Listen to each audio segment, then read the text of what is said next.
If you smoked in Britain at any point in the last century, the chances are the packet in your pocket, said John Player, the bearded sailor in the Lifebuoy, the 4 black and gold letters on the Lotus on Sunday afternoon television, the cigarette of working Britain for 100 years. At its peak, 11,000 people in Nottingham worked for Players, and 2 of every 3 cigarettes sold in Britain came from one of their factories. They opened a Horizon factory in 1972 that was, by every measure, the most advanced cigarette factory on Earth. They survived the Royal College of Physicians report, survived the 1965 television advertising ban, survived the indoor smoking ban, the display ban, the plain packaging law, survived everything Britain's slow turn against tobacco could throw at them. And then, after 139 years of making cigarettes in Nottingham, the gates closed. How does an empire that survived all of that simply disappear? What really happened inside those walls? Chapter 1. The Draper's Clerk. The story begins, as so many British industrial stories do, with someone arriving in a town that wasn't his own. Nottingham, 1862. A lace town in the early stages of becoming a tobacco town and a bicycle town and a chemist's town, though no one yet knew that's what it was becoming. The railways had reached it. The market square was still the centre of everything, and into that town, on a date the records don't precisely note, stepped a 23-year-old from Saffron Walden, Essex, the son of a country solicitor with a position waiting for him as an assistant in a draper's shop. His name was John Player. He was not a tobacco man. He had no apprenticeship behind him in the trade, no family connection to it, no inheritance pointing him toward Virginia Leaf. The draper's counter was his start. He must have stood at it for a while because the records show him quiet for those first years, learning the rhythms of provincial retail, the slow turn of the bolts, the regular customers, the seasonal demand for new cloth. But Player wasn't going to spend his life selling cloth. Within a few years he had taken premises of his own on Beastmarket Hill, a small shop in the heart of Nottingham's market quarter, and set himself up as an agent for Prentice and Company, sellers of agricultural manures and seeds, fertiliser, turnip seed, the unromantic plumbing of mid-Victorian farming. That was his core business in the beginning, and it was a perfectly ordinary one. What he did on the side was tobacco. At the time, tobacco was sold loose. A man walked into a tobacconist's, named the blend he wanted, and watched it wade from a glass jar into a paper twist. Whether the blend was the same on Tuesday as it had been on Monday was a matter of the merchant's mood and the supplier's whim. There was no brand, there was no guarantee. The smoker trusted the shopkeeper, or he didn't, and either way the experience varied from week to week. Player took blends he trusted, packaged them in advance, and stamped them with a registered trademark. At first, the image of Nottingham Castle on its sandstone bluff above the town. He sold those packets with his name on the outside. If you bought a packet of Player's tobacco, you knew what was in it, because the man who'd put it in there had attached his reputation to the seal. It was a small thing. It was also, in its quiet way, a revolution.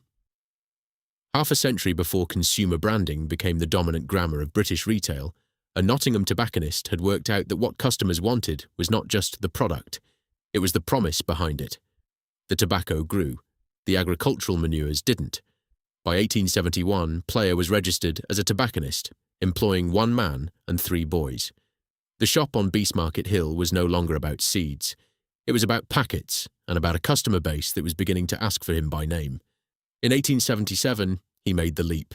A small tobacco factory had stood for half a century in the Broadmarsh district of Nottingham, founded around 1820 by a man named William Wright, employing roughly 150 people, working with hand processes that hadn't changed much since the Regency.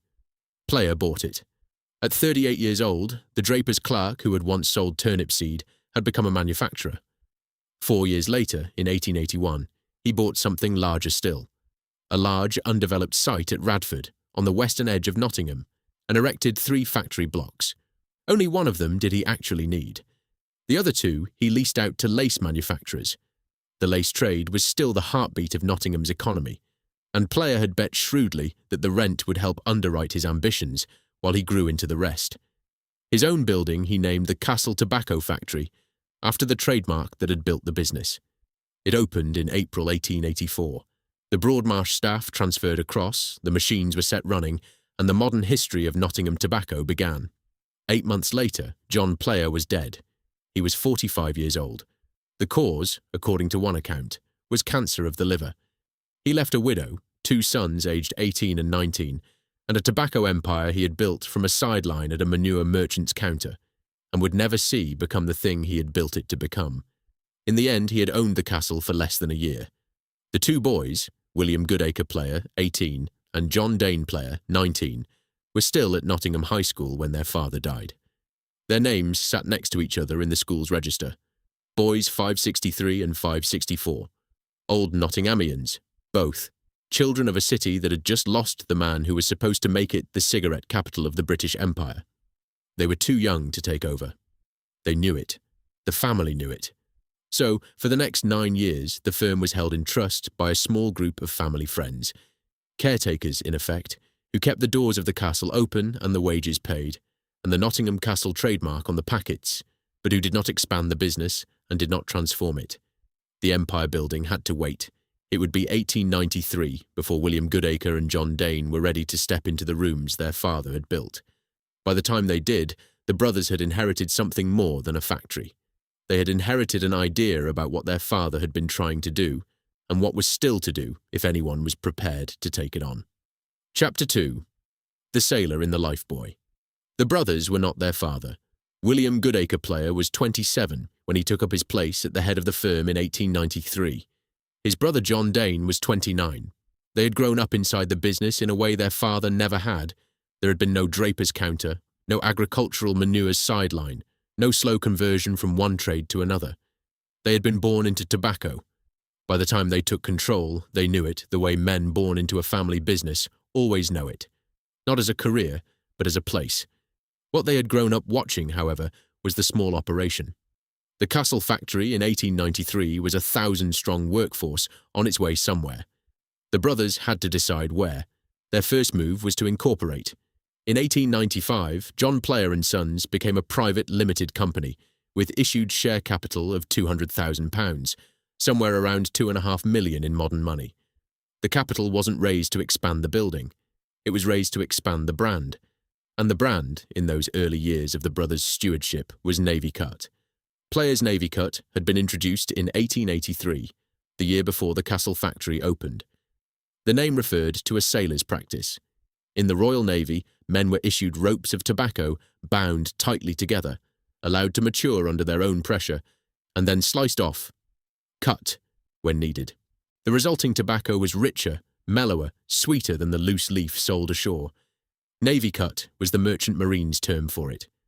Players took the name, packaged it, and sold it to a public that wanted, more than anything, to smoke what real men smoked. What real men smoked, the public was being told, was what sailors smoked.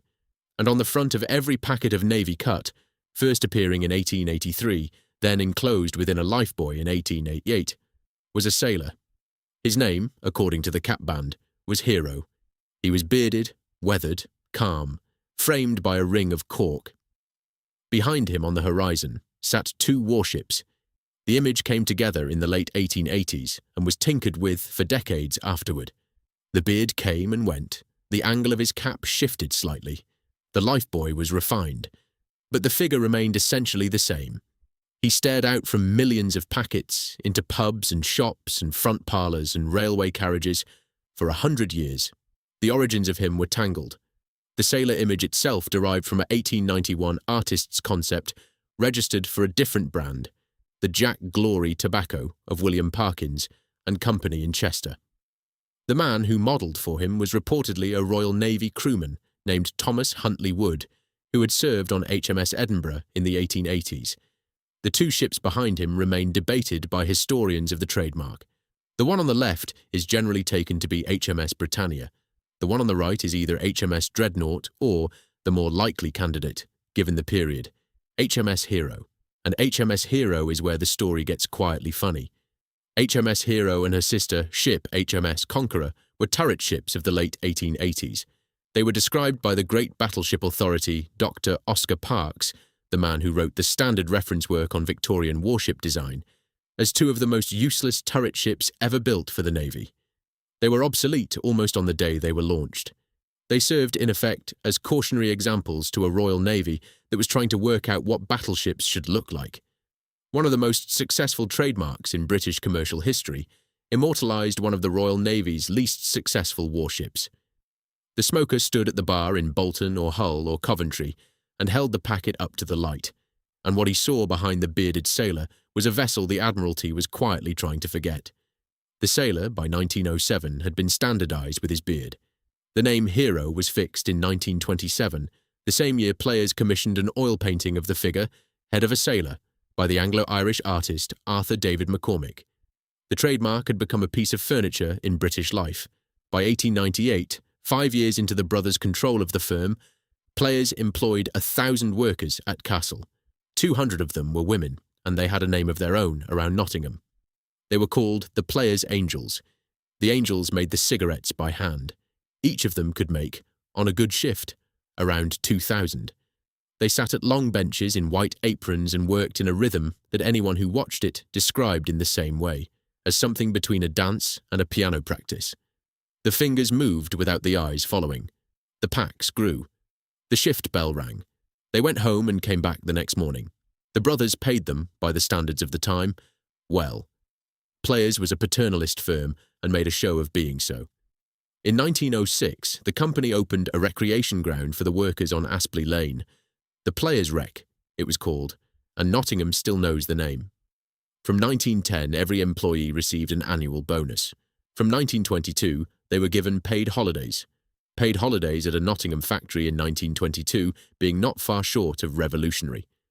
In 1934, both brothers were made freemen of Nottingham in recognition of their investment in their workforce. But by then, the firm they had inherited was no longer entirely theirs to direct, because in 1901, an American had come for them. His name was James Buchanan Duke. The American press knew him as Buck. He ran the Imperial Tobacco Company, the conglomerate that had consolidated American cigarette manufacturing under a single ownership and was now looking outward. In September 1901, Duke crossed the Atlantic and acquired Ogden's of Liverpool, planting the American flag in the British market. The response was almost panicked. 13 British tobacco manufacturers, including Players, combined defensively into a single company. The Imperial Tobacco Company of Great Britain and Ireland, formed in December 1901 with W.D. and H.O. Wills of Bristol as its largest constituent and effective driving force. The brothers Player took seats on the new board. They retained their Nottingham operations, their brands, their workforce, but the strategic direction of the business was no longer set in Radford. It was set in Bedminster, Bristol, where Wills had its headquarters.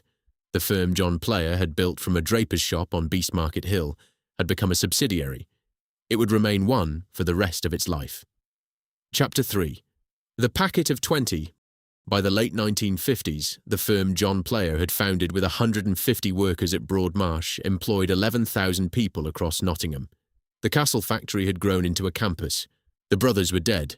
William Goodacre had outlived his brother by a decade and died in 1959, the year the workforce hit its peak, but the business they had run was now one of the three names that defined the city. Players, Raleigh, Boots, the trinity that gave working Nottingham its wage. By the late 1960s, the castle was approaching the limits of what a Victorian site could carry. The machinery had outgrown the buildings. The cigarette market was still expanding. Britain in 1968 still smoked at rates that would shock a modern observer, and Imperial Tobacco wanted a single, modern integrated facility that would supply the bulk of the United Kingdom's cigarettes from one floor plate.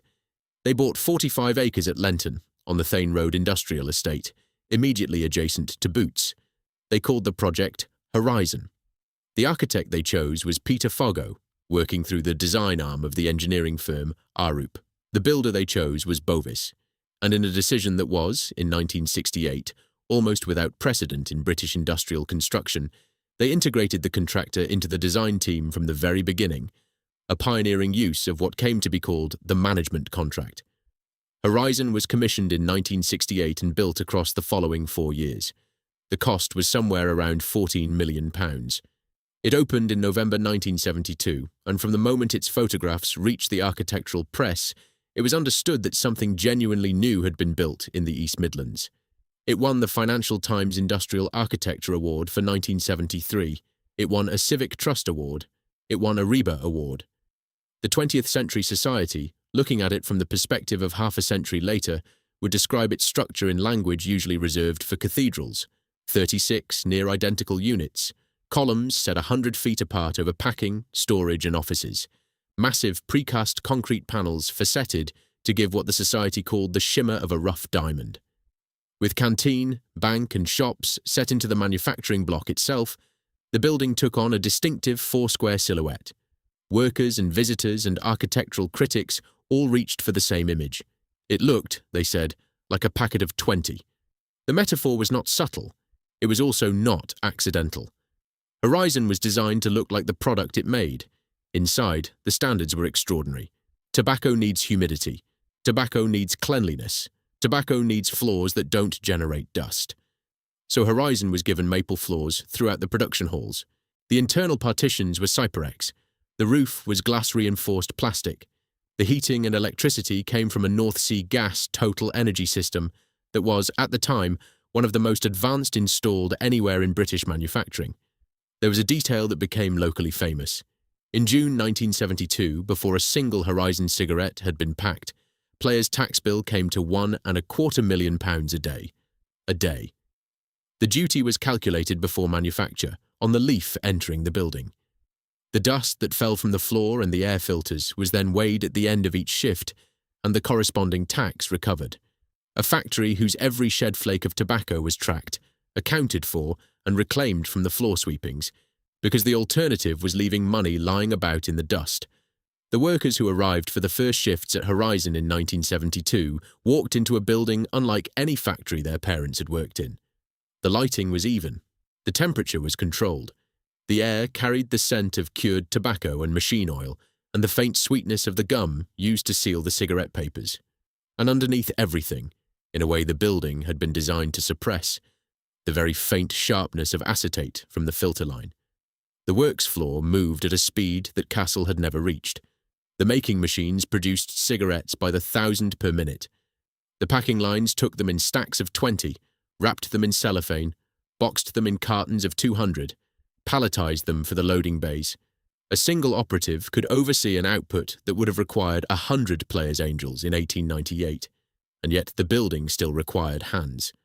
The control room watched the machines, but on the floor, alongside the lines, men and women in white coats moved between the stations, adjusting, inspecting, lifting, repairing. Horizon was automated by the standards of 1972. It was not yet automated by the standards that would arrive a decade later. The work was lighter than it had been at the castle. It was still recognisably work. Tony Wardle worked the primary control room. He was the man, on a typical shift, who watched the gauges and the panel of telltale lights that monitored every line in the building. Colin Fossey was on the floor. Joan Booth was on the floor. A generation of names appears in the company photographs of those years. Tom Keatley, Mick Clifford, Frank Booth, Neville Wildgoose, Les Bacon. Nottingham names, attached to Nottingham faces, attached to a building that ran 24 hours a day producing the cigarettes the whole country was smoking. Within the manufacturing block itself sat a canteen large enough to feed the whole shift, a bank where workers could cash their pay packets without leaving the building, and 2 small shops. Imperial had built a small, self-contained working town. A worker arriving at the start of his shift could spend the next 8 hours never stepping outside the perimeter. The building provided what he needed. The shifts ran round the clock. The morning shift clocked in at 6.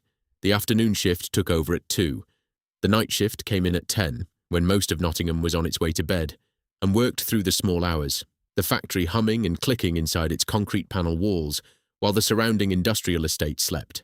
And it was the whole country it was supplying. By 1974, 2 years after Horizon opened, the factory was making 100 million cigarettes a day. A day. Imperial Tobacco had built the most advanced cigarette factory of its kind in the world, and they had built it in Nottingham, in a city that was simultaneously losing its lace trade and watching its hosiery decline, in a moment when Britain still believed, and had every reason to believe, that its manufacturing future was secure. It was in 1972 a vote of confidence. It was, in 1972, a fortress. Chapter 4. 2 of every 3. In the mid-1930s, before the war that would change everything, 2 of every 3 cigarettes sold in Britain came from a player's factory, and 2 of every 3 of those, the dominant share within the dominant share, were players' medium navy cut. This is not a marketing claim. This is the documented arithmetic of an industry. In January 1937 alone, players sold close to 3.5 million cigarettes. More than 1 million of them went to London. The bearded sailor in his lifebuoy was on the desk of the office clerk, and on the workbench of the lathe operator, and on the bedside table of the actress, and on the dressing table of the housewife. He was everywhere a person smoked, and that was everywhere. The brand reached down into the working class through the cheaper packets. Players' Weights, Players' Bachelor, number 9. It reached the middle class through medium navy cut and gold leaf. By 1970, Players number 6 was the best-selling cigarette in the United Kingdom. Players number 10, launched in 1968 in response to a budget duty increase, was the cheapest cigarette on the British market.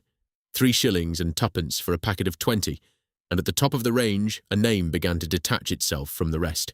A name that would, before long, become the most photographed product the firm ever made, though not because anyone smoked it on television. John Player Special. JPS was elevated to flagship status in the early 1970s in a country that had begun to suspect, at last, that the products it was holding to its mouth might be killing it. The Royal College of Physicians had published its first report on smoking and lung cancer in 1962. Television advertising for cigarettes was banned in 1965. The smoking rate, although still extraordinarily high by modern standards, had begun the long descent that statisticians would later read as the most consequential public health story of the post-war era.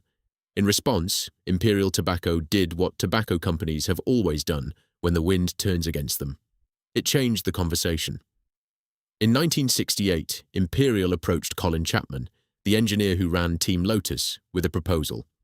Lotus had been running in the red and white and gold of Players' gold leaf since the 1968 Spanish Grand Prix, the first time in the history of Formula One that a car had abandoned the traditional national racing colours of its country and run instead in the livery of a commercial sponsor. The world of motor racing had not entirely known what to make of it, but the wheels had been set turning, and in 1972, on the Lotus 72, the partnership produced the livery that would become one of the most photographed objects of the late 20th century.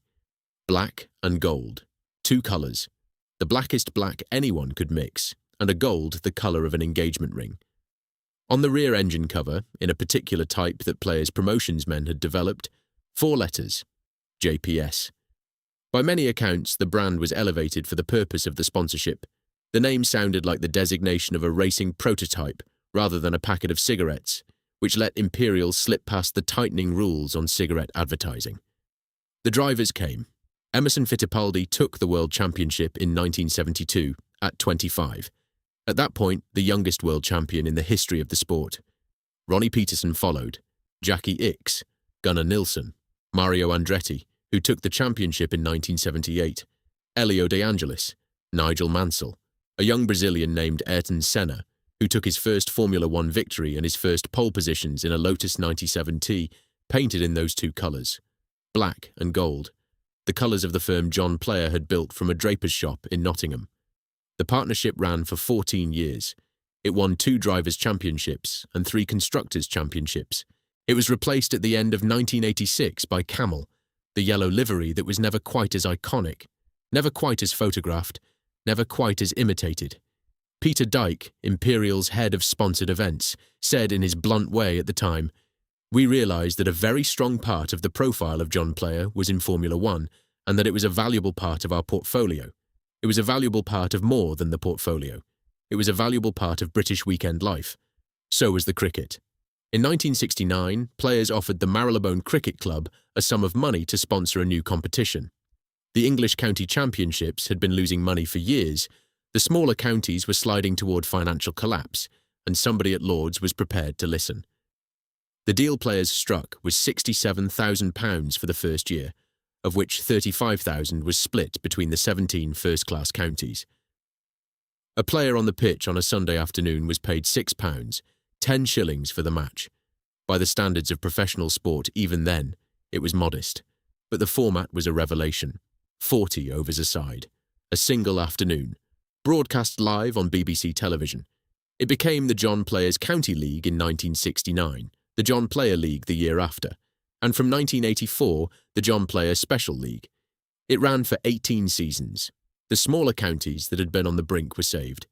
The bigger counties found themselves filling grounds on Sunday afternoons that had previously been quiet. Cricket, briefly, was something working people watched on television after lunch, and on the screen, in the corner of every shot, on the boundary boards, on the players' shirts in the later years, the same words: John Player Special. The bearded sailor was no longer the only image working for the firm. Now it was Fittipaldi at Brands Hatch and a Notts batsman trying to score off a Yorkshire bowler at Trent Bridge, and both of them, in their way, were doing the same job. They were keeping the conversation about smoking on the field of play and the racetrack and off the medical journals. This was the strategy. The academic record is explicit about it. At a time when smoking and disease headlines were piling up in the press and the easy advertising channels had been closed off, Players repositioned itself in the British imagination as a generous patron of the nation's sports and leisure. The internal documents say so plainly. The objective of the Cricket League, in Players' own words, was to enhance the image of John Player and Sons and of Players number 6. In Nottingham itself, the firm had become so completely embedded in the life of the city that it could be difficult, for an outsider, to see where the company ended and the community began. The Players' Rec on Aspley Lane was still running, picnics in summer, football matches in winter, the firm's own cricket teams playing on the grass. Multi-generational employment was the norm. Chris Joyce had joined the firm straight from school as an engineering apprentice. His father had worked there. His son would work there too, eventually, and would be among the last to leave. Players was no longer a firm. It was an inheritance, a wage you were born into, a trade your father passed to you the way another father might pass down a watch. Chapter 5. 100 million a day. By 1974, the Horizon factory produced 100 million cigarettes a day.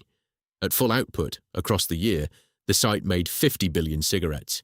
Some sources put it higher. The exact figure mattered less than the scale. Players, alongside Wills and the other Imperial constituents, was supplying the cigarette consumption of an entire nation and a significant proportion of the export markets beyond it. The total Players workforce, across all the Nottingham operations, had peaked in the late 1950s at 11,000. By the time Horizon opened, the figure on the Lenton site was around 7,000. Fewer workers, vastly more output, the productivity gain that the new factory had been built to deliver. Imperial had bet capital on Nottingham, and the capital was returning what capital was supposed to return.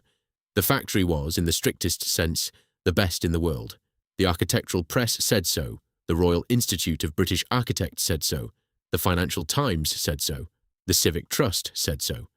A delegation from any rival manufacturer in any country could have visited Lenton in 1974 and seen no reason to think their own facility was equal. Imperial had built a fortress. The fortress was running at full capacity. The brand was on every Formula One circuit and every county cricket ground.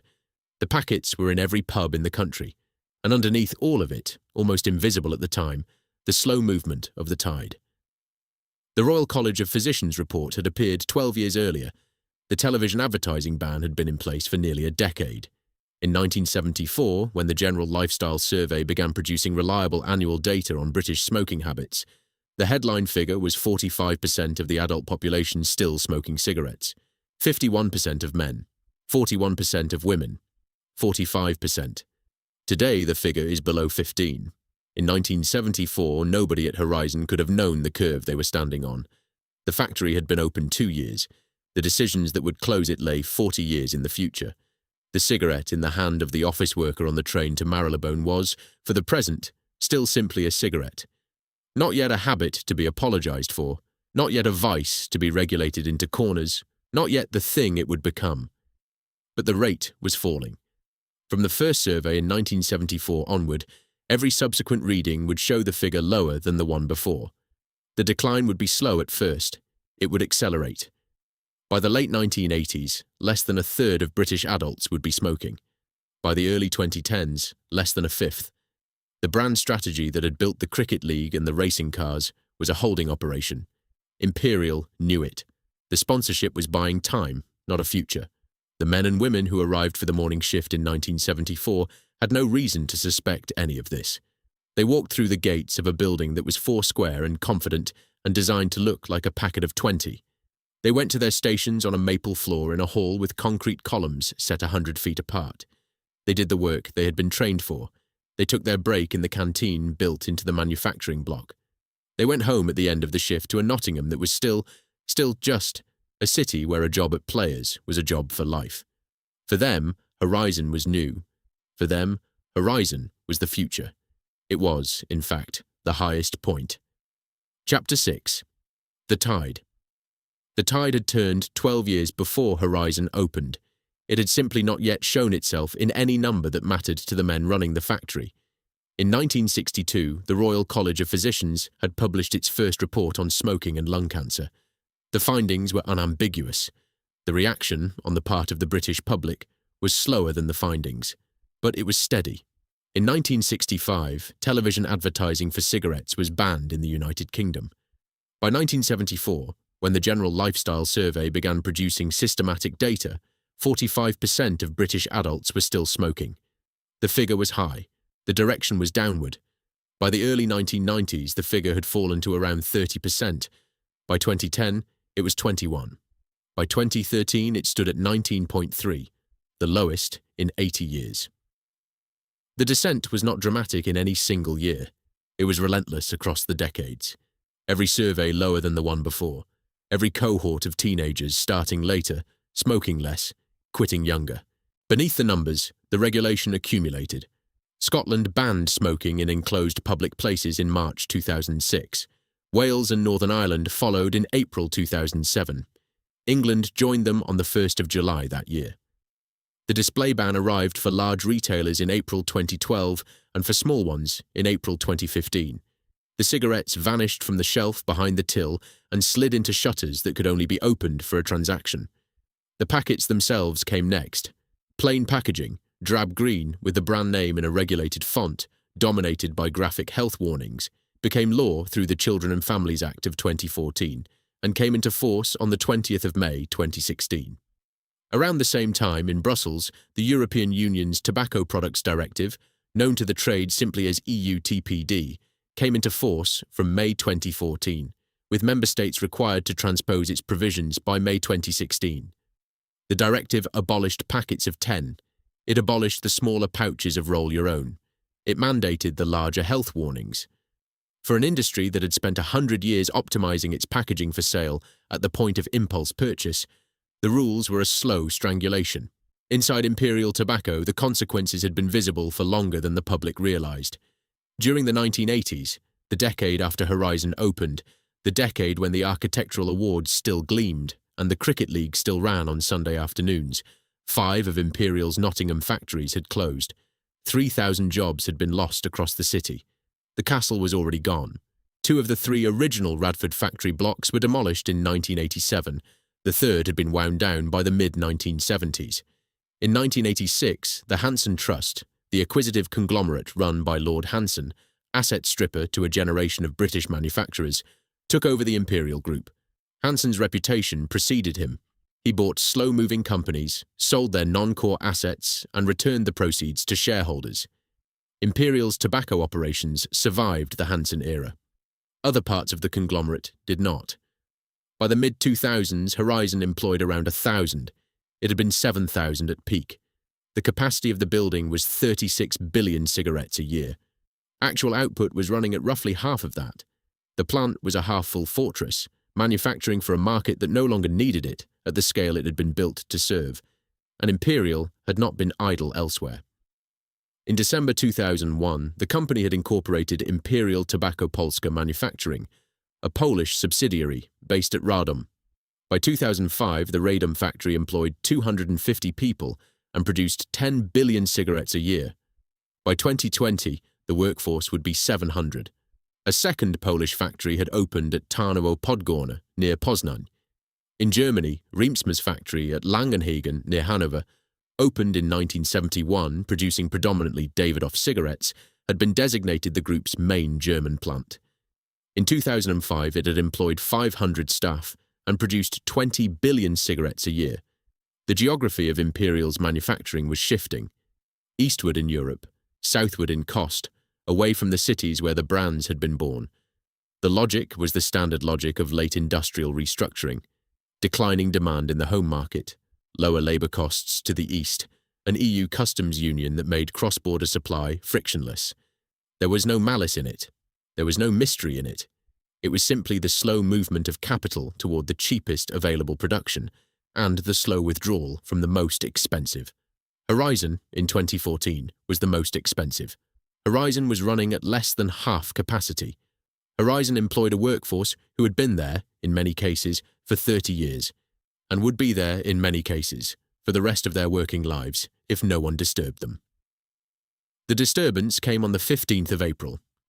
Chapter 7. The Heavy Heart. Alison Cooper was 47 years old and had been chief executive of Imperial Tobacco for 4 years. She had joined the company in 1999 from PricewaterhouseCoopers, where she had worked as an accountant. She had risen through senior finance roles, group financial controller among them, and had taken the chief executive's job in 2010. By 2014, she ran a FTSE 100 company that was forecast to make somewhere in the region of £2.5 billion in pre-tax profit that year and around £2 billion in profit after tax. Her own remuneration package in the year that followed would be reported at around £5.5 million, a figure that would, in early 2017, become contentious enough that shareholders would force a rethink. She was, by the accounts of those who worked with her, a careful executive. Not a showman, not a corporate evangelist. A finance person who had been promoted to run a tobacco company and ran it the way a finance person would. On the 15th of April 2014, Imperial issued a statement. The Horizon plant in Nottingham would close. Completion was targeted for early 2016. 540 jobs at the factory, plus a number more at the adjacent distribution centre, would go. A second plant, at Nantes in France, would also close, with the loss of 320 additional jobs. Together, the announcement eliminated nearly 900 positions in 2 cities that had been making cigarettes for longer than most of the workers had been alive. The stated rationale, in the language of the press release, was the language of corporate restructuring at the high end of the FTSE. The closures, Imperial said, reflected declining industry volumes in Europe, impacted by tough economic conditions, increasing regulation and excise, and growth in illicit trade. The company was explicit that the decision was not related to the United Kingdom's plain packaging debate, which was still being argued through Parliament at the time. The decision instead was framed as part of a wider cost optimisation programme, one projected to save the company £300 million a year from September 2018. The city liked it. The city liked everything Imperial did that year. The £300 million annual saving was praised in the analysts' notes. The share price held. The dividend was on course to rise. Alison Cooper's statement, issued on the day, was carefully worded. "These projects," she said, "are an essential part of securing the sustainable future of the business. The prospect of job losses is always regrettable, and we will be doing all we can to support employees and ensure that they are treated in a fair and responsible manner." A regrettable prospect, the phrase a chief executive uses when a chief executive has nothing harder to say. Simon Evans, Imperial's media relations manager, spoke to journalists in the days that followed. The site, he confirmed, was one of the company's largest factories globally and produced the vast majority of cigarettes for the UK market. Ian King, the operations director for Western Europe, spoke as well. The company was proud, he said, of its Nottingham heritage, and the decision to end its manufacturing operations at the Horizon site had been made with a heavy heart. A heavy heart. The phrase that an operations director uses when an operations director needs the conversation to end. The factory had capacity for 36 billion cigarettes a year. It was on track, in 2014, to produce 17 billion. The half-empty fortress had finally caught up with its half-empty market. 2 years earlier, perhaps even 1 year earlier, the case for keeping it open might still have been arguable. By April 2014, with the cost optimization program on the boardroom table and the EU directive on the horizon and the Polish factories running at expanding capacity, the arithmetic had become unanswerable. Imperial also confirmed, in the same announcement, that 130 new jobs would be created at one of its sites in Poland as part of the same restructuring program. The figure was not disguised. The press release stated it openly. 540 jobs would leave Nottingham. 130 would arrive in Radom. The arithmetic of the relocation was published in plain sight. Nobody at Imperial used the word offshoring. The word in the press release was optimization, but the trade unions used the other word. Chapter 8. The Spreadsheet and the Wage Packet. Luke Primarolo, the Unite regional officer who covered Nottinghamshire, gave a statement that was reported across the local and trade press in the days after the announcement. The closure of the Imperial Tobacco factory is a bitter blow for the workforce, he said, and very serious for the local Nottinghamshire economy. It ends a link with the city that goes back to the first half of the 19th century. Unite and the GMB, he said, had negotiated what felt to them like a substantial redundancy package for their members. But the redundancy package, he was careful to add, should not distract from the fact that the staff would have to find new jobs. Rhys McCarthy, Unite's national officer, was sharper. The company, he said, had callously decided to dump its UK workers, and the only people who would be benefiting from this move were the shareholders and executive directors. It was another nail in the coffin for UK manufacturing. The union, he said, would fight the closure. It was a fight that nobody on the union side believed could be won. The wider arithmetic of what Imperial was doing, the part that did not appear in the press release, was simple enough. In the year of the announcement, the company was forecast to make around £2 billion in net profit. The dividend was on course to grow by at least 10%, a commitment Imperial had made publicly and intended to keep over the medium term. The interim dividend for 2014 was raised by 10% to 38.8 pence per share. The final dividend was set at 89.3 pence. An investor who had put £100 into Imperial Tobacco 5 years earlier and reinvested the dividends was sitting on a holding worth around £225. Over the same 5 years, the wider FTSE 100 had returned 130. The shareholders in 2014 were doing well. They would continue to do well. The company, throughout the closure period, would remain one of the most cash-generative names on the index. This was the contrast that the union officials never quite stopped pointing to. The cost optimization program that produced the closure announcement was the same program that produced the dividend increase. The £300 million in annual savings was the same £300 million by another route that would flow back to the shareholders in the years that followed.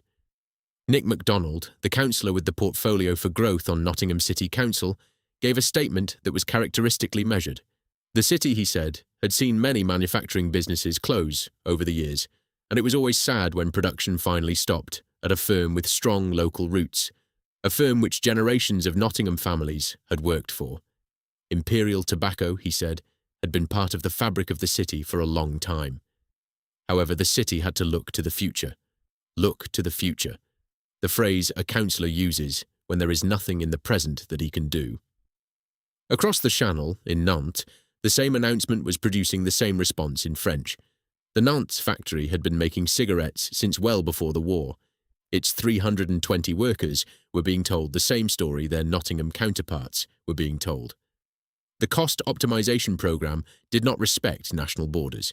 It respected only the spreadsheet, the cigarettes themselves, the brands that Nottingham had been making for the British market, the brands the British market still wanted, would not stop being made. They would simply be made elsewhere. The Lambert and Butler packet on the corner shop counter in Manchester would still say Lambert and Butler. The John Player special packet would still carry the 4 black and gold letters that Mario Andretti had carried to a world championship. The customer, lifting the packet from the till in 2018, would notice nothing at all. The difference would be invisible to him. The difference would be on the back of the packet, in the small print that almost nobody read. Made in Poland, made in Germany. Chapter 9. The Last Cigarette. The wind down took 2 years. By the time the closure became real, by the spring of 2016, the workforce had already begun to drain away. Of the 540 workers employed at the factory on the day of the announcement in April 2014, 320 were still on the site by May 2016. Some had taken voluntary redundancy. Some had retired early. Some had simply found other work and gone. Of the 320 who remained, 250 would be made redundant in the final week. 70 would be retained for up to 18 months afterward to decommission the plant and prepare the building for sale. The original target for the closure had been March. The date slipped. The actual end came in May. On Thursday, the 19th of May 2016, the last cigarette was made at the Horizon factory. No formal ceremony marked it. No band played. No flag came down. The press were not invited. The lines simply ran their final shifts and were stopped, station by station, in the order they had been started up 44 years earlier. Notts TV reported it that day. Nottingham's Imperial Tobacco factory, the channel said, would make its last cigarette today, ending 140 years of production in the city. A week later, on Friday the 27th of May, the bulk of the workforce left the building for the final time. The corridors emptied. The lockers were cleared. The lanyards were handed in. The car park, which had once held the cars of 7,000 people on a busy shift, sat with a few dozen vehicles scattered across its painted bays. The decommissioning crew of 70 remained inside, working through the machinery and the records and the dismantling. The rest had gone. Chris Joyce, the engineering apprentice who had joined the firm straight from school and stayed for the whole of his working life, spoke to the local press in the days around the closure. They were a very good company to work for, he said. They looked after their own. He paused and added, "It's a sad day, but it has been coming." The days of mass production in the UK, he said, were over. The future of cigarette production lay in the East. It was no longer economical to make cigarettes here because of government regulations and all the cigarettes being smuggled into the country. It was the voice of a man who had spent his whole working life inside the building and who had watched it long enough to know what he was looking at. Imperial had set a target. At least 80% of the Nottingham workforce, the company said, should be supported into new jobs or into retirement. A recruitment support agency called Futures was brought in. Stephen Chapman, who managed the agency's team on the project, found himself working with a kind of worker he had not often encountered before. "We have worked with and met some employees," he said, "who have never changed jobs or faced redundancy throughout their entire careers. For them, it was a big shock to be applying for new opportunities." A recruitment fair was held. 35 local employers turned up. Around 400 vacancies were on offer. The players' workers, in their 40s and 50s and 60s, walked through the hall and looked at the boards and held the leaflets and wrote down the email addresses for the warehouse jobs and the call centre jobs and the driving jobs and the security jobs. Some of them got something. Some of them got nothing. The factory hooter, which had marked the shifts at the Horizon for 44 years, sounded its last morning shift and its last afternoon shift and its last night shift, and then it sounded no more. The lights were turned off in the central control room where Tony Wardle had once watched the gauges. The maple floors, which had been laid in 1972 to take the weight of the machinery and the years, were left in the silent building, polished by half a century of soft soles, waiting for what came next. A factory that has been making something for 44 years has an acoustic presence, not just the machinery, but the ventilation, the movement of people, the low constant hum of process. When that stops, what you hear is not silence. It is the wrong shape of silence. A silence in a space that was built for noise. Horizon stood empty through the summer of 2016 and into the autumn.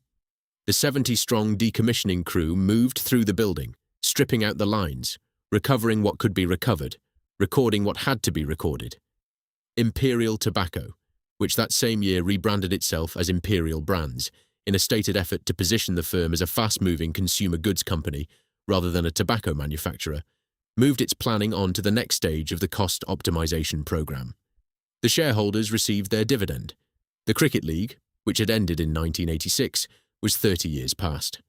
The Lotus Partnership, which had ended the same year, was 30 years past. The bearded sailor on the Navy cut packet was, by then, an image that most of the British public had not seen on a shop counter for a generation. The factory had closed. The brand was alive. The work had gone to Poland and Germany. The story of John Player and Sons, which had begun on a draper's counter on Beastmarket Hill in 1862, had ended on a Friday afternoon in May, 139 years. Chapter 10. The ground where it stood. The site was sold to Henry Boot Developments. Justin Sheldon, the company's regional manager, spoke about the acquisition, with the careful optimism that property men use when they are addressing a community that has just lost something. Given its size, he said, the site was capable of providing significant opportunities for Nottingham businesses. It had the potential, he said, to generate hundreds of new jobs. A campaign had been mounted, while the building still stood, to save it. The 20th Century Society, the heritage body that fights to protect modern architecture from demolition, had argued that Horizon should be listed. The building, the Society said, was a major work by Peter Foggo and Arup Associates, a pioneering example of the use of management contracting in British industrial architecture and one of the most distinguished examples of late modernist concrete construction in the East Midlands. Its silhouette, that packet of 20, 4 square against the Nottingham sky, had been described in the architectural literature for 40 years. Historic England disagreed. In April 2016, the Department for Culture, Media and Sport granted a certificate of immunity from listing. The building, Historic England judged, was retrospective in its design for its time, generic in its form. Alterations over the decades had compromised the interest of the original architecture. The Society's appeal failed. Demolition began in December 2018 and was substantially complete by August 2019. The precast panels that the architects had described as the shimmer of a rough diamond came down in sections. The columns that had been set 100 feet apart over the production halls were broken at the base and lifted out. The maple floors, which had absorbed the footsteps of 2 generations of Nottingham workers, were lifted up. The maple floors did not go to landfill. Around 300,000 square feet of maple flooring was recovered from the production halls and recycled. It now lies in homes across Nottingham. The timber that had carried the weight of the machinery, salvaged into the front rooms and the kitchens of the city the factory had once supplied with its wage. In its place, on the cleared site, a development emerged. Henry Boot Developments, working with Oxenwood Real Estate, raised a £53.8 million forward funding deal in 2022. Construction began. The scheme completed in 2023. They called it Power Park. 7 units. 426,000 square feet of warehousing, distribution and light industrial space. Justin Sheldon, in the announcement of completion, said the scheme could create as many as 1,000 new jobs. Logistics jobs, distribution jobs, the work of moving things around, rather than of making them. The brands that Horizon had once produced did not die. They continued. As of late 2025, Players and JPS, between them, accounted for around 10% of the British cigarette market, making the family the 3rd most popular brand in the country. The packets sat on the same shop counters where they had always sat. They simply came now from Radham or from Langenhagen. John Player Gold Leaf, which had once been a flagship of the Nottingham operation, was produced under license by British American Tobacco for sale in non-UK markets, a bestseller in Pakistan, a familiar packet in Bangladesh and Sri Lanka and Malaysia and the Gulf states. The bearded sailor in the lifebuoy still appeared on packets in countries Imperial no longer controlled. Imperial Brands, headquartered in Bristol, remained one of the most cash-generative names in the FTSE 100. Large dividends, large share buybacks, the world's 4th largest international tobacco company. In 2025, the year before this script was written, Imperial Brands announced that it would cease production at its Langenhagen factory near Hanover by 2027. 640 jobs would be lost in the German closure. The Langenhagen plant, the announcement said, was one of the sites that would be affected by the latest round of strategic restructuring. Langenhagen, the factory that had absorbed the work of Nottingham 9 years earlier. The offshoring logic had reached its own destination. The work that had been moved from Lenton to Hanover in 2014 was now being moved somewhere else, again. Whatever case had been made for the move in 2014, economic logic, cost optimization, the sustainable future of the business, had been a case for a stay of execution, not for survival. The factories in the East were doing what the factories in the West had done. They were closing, in their turn, to the same logic that had closed Horizon. Nottingham, by the time of the Langenhagen announcement, had moved on as cities do. Boots was now headquartered nearby on the same Lenton estate. The University of Nottingham was a major employer. The Queen's Medical Centre was a major employer. Experian was a major employer. The services economy, the knowledge economy, the call centre and the warehouse and the laboratory, These were the new jobs, and they paid, in many cases, less than the factory jobs had paid.